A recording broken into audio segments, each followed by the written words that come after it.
et nous sommes nombreux contre la réforme proposée, et je veux dire même imposée par le gouvernement UMP pour les retraites. Cette réforme elle est injuste parce qu'elle va pénaliser ceux qui ont commencé à travailler le plus tôt, c'est-à-dire d'abord les ouvriers et les employés qui ont des conditions de travail difficiles. Une autre réforme est possible, une réforme qui soit plus juste et surtout une réforme qui ne soit pas imposée au pas de charge, mais une réforme qui soit réalisée en concertation avec les partenaires sociaux et tous les acteurs des retraites en France. Et nous pouvons très bien taxer par exemple le capital, les capitaux d'ailleurs spéculatifs, et on le voit bien d'ailleurs où ils nous conduisent aujourd'hui à travers la crise financière pour financer les retraites, c'est un exemple. Et d'autres pistes sont possibles. Donc nous demandons à ce qu'il y ait une véritable concertation, un dialogue qui s'instaure et que l'on ne nous impose pas une réforme injuste qui, comme je l'ai dit, pénalisera d'abord ceux qui souffrent déjà le plus.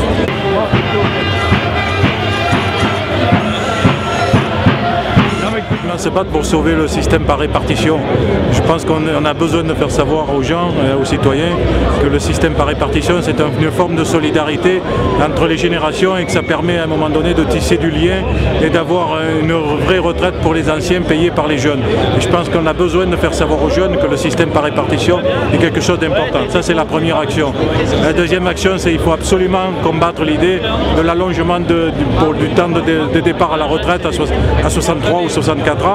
Parce que nous avons plein de gens encore dans ce pays, malgré ce qu'on dit, qui commencent à travailler aussi bonne heure, qui sont dans des travaux pénibles, et c'est très inégalitaire. On va encore taper sur la tête de ceux qui sont dans les travaux les plus pénibles et qui ont commencé à travailler très jeunes. Ça c'est le deuxième sujet. Le troisième sujet c'est la reconnaissance des travaux pénibles. Et on n'est pas égalitaire devant la mort.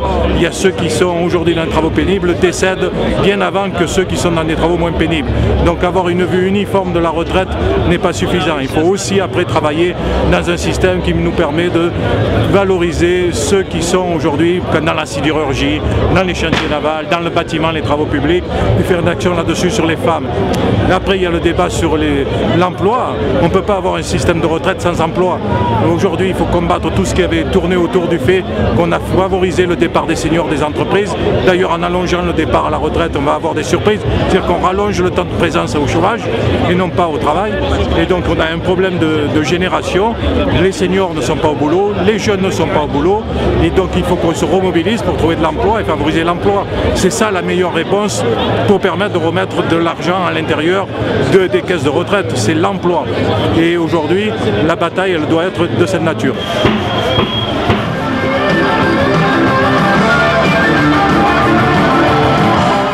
C'est avant tout pour défendre les acquis de la gauche, puisque c'est la gauche avec François Mitterrand qui avait mis en œuvre la retraite à 60 ans en 1983, faire en sorte que cet acquis social puisse d'une part perdurer, mais aussi de donner les éléments, notamment financiers avec les recettes, l'élargissement, comme le Parti Socialiste l'a proposé, à travers sa première secrétaire à l'ensemble de ses responsables, dont François Rebsamen, de faire en sorte justement que nous puissions porter cet effort financier permettant d'assurer l'ensemble des retraites. Et donc cette mobilisation doit être une sorte de signal d'avertissement auprès du gouvernement pour permettre ainsi de prendre en compte l'ensemble des revendications des salariés et des partenaires sociaux.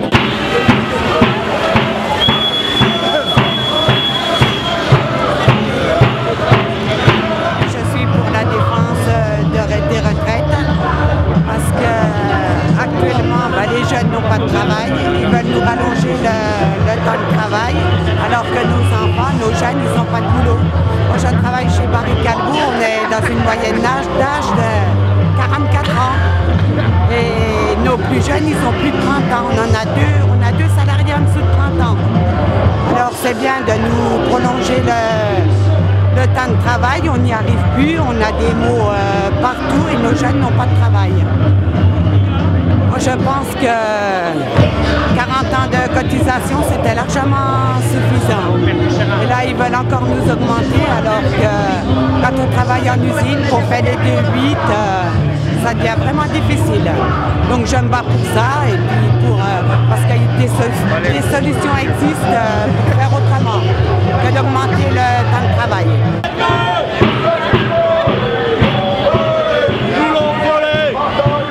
nous distribuons aujourd'hui donc un tract d'Union syndicale solidaire.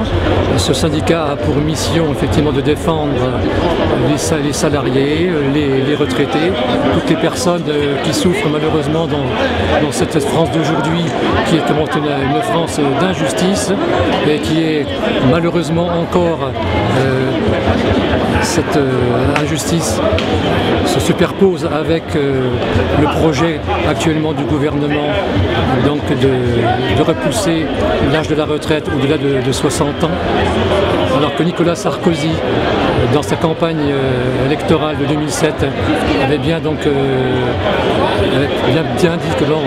dans son relevé qu'il ne changerait pas effectivement donc la retraite à 60 ans. C'est les principaux qui sont affichés là. Prenez vos responsabilités. Prenez vos responsabilités. 17 salariés, la moitié des salariés licenciés qui vont retourner à Pôle emploi, mais de l'autre côté de Pôle emploi. Pôle emploi qui est complètement débordé à l'heure actuelle et nous qu'allons nous retrouver dans la même situation avec les demandeurs d'emploi, sans parler des gens dont on ne pourra plus s'occuper. Voilà, pour une structure qui a 3 ans, qui est toute jeune. Voilà. Mobilise là, c'est pour les retraites, pour nous, pour celles de nos enfants, de nos petits-enfants, je veux dire, c'est la manifestation idéale pour toutes nos revendications là aujourd'hui.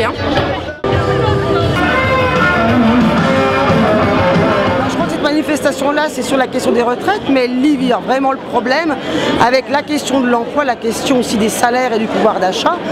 Et je crois que c'est le refus, comme l'indique notre banderole, des cures d'austérité que tous les gouvernements européens, des pays européens, sont en train de vouloir appliquer pour leur peuple, uniquement pour servir les marchés financiers, les banques, les fonds spéculatifs qui ont été alimentés avec notre argent.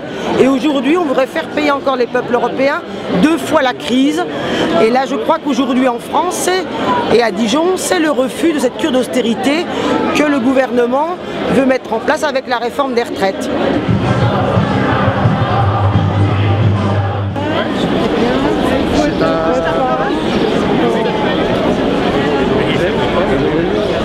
Sociale, c'est la caisse sociale surtout, la retraite est un des éléments, ça s'ajoute au reste, réforme des collectivités locales, casse de l'école, casse des retraites, casse des services publics, c'est un ensemble, tout doit disparaître. Mais sur la retraite, je pense qu'il va y avoir un os là, parce qu'on touche un des fondements de la République sociale. Et ce qui s'est mis en place après 45, à partir de 45, c'est un socle sur lequel on pourra difficilement revenir, difficilement. Je pense que les retraités, c'est très important qu'ils arrivent à vivre assez bien pour pouvoir d'ailleurs aider les suivants, etc. Je pense qu'ils ont une vraie place dans la société. Je pense qu'il n'y a pas de honte à être en retraite et qu'il n'y a pas de honte à avoir de s'être arrêté à 60 ans quand on a travaillé, même si on n'a pas pu travailler 40 ans. Donc la pension qui m'est versée comme retraité est une pension qui me permet d'être inscrite dans la société autrement que uniquement par mon travail, mais d'être inscrite quand même en faisant des choses gratuitement, en faisant des choses bénévoles, etc. Voilà. Et puis je trouve scandaleux de penser que les générations qui me suivent ne bénéficieront pas de ce droit à un moment à exister dans la dignité. Voilà. Je pense que la difficulté des gens qui sont si impatients d'être en retraite, c'est aussi parce que le travail est de plus en plus difficile, que les conditions de travail, que la façon dont se comportent les entreprises à l'égard des salariés, la fonction publique à l'égard de ses salariés sont scandaleuses et que si on ne peut pas être heureux à son travail, ce qui a été mon cas, moi j'ai été très heureuse à mon travail, si on ne peut pas être heureux à son travail, il faut qu'on puisse à un moment s'arrêter et trouver son bonheur autrement. Retraite à 60 ans, la retraite à 60 ans pour tout le monde, à temps plein. Notre position elle est claire, je crois qu'on est effectivement contre cette classe sociale, cette caste sociale qui est maintenant bien organisée, qui continue de se mettre en place et qui entérine en fait le fait qu'il y a une très mauvaise, depuis une quinzaine d'années maintenant, une très mauvaise répartition de la valeur ajoutée qui va directement au capital et plus du tout au salariat. Et donc cette tendance s'accentuant, je crois qu'on n'a pas pris la mesure de ce que ça voulait dire et que la seule solution pour nous c'est effectivement le partage du travail et non pas la dégradation des conditions sociales, que ce soit concernant le temps de cotisation ou l'âge légal de départ à la retraite. Donc nous on est pour un partage du temps de travail. Il faut revenir à des solutions qui paraissent évidentes et qui s'expliquent, qui se comprennent, que quand on voit où est l'origine de la crise, une des origines notamment, qui est dans cette injustice dans la répartition des valeurs ajoutées. On ne prend pas en compte les gains de productivité, on ne prend pas en compte toutes ces choses-là et qui sont accaparées maintenant par les grandes entreprises. Il ne s'agit pas de parler du patronat dans son ensemble parce qu'on fait bien la différence avec les grandes entreprises multinationales et puis la PME qui, elle, est dans une situation bien différente.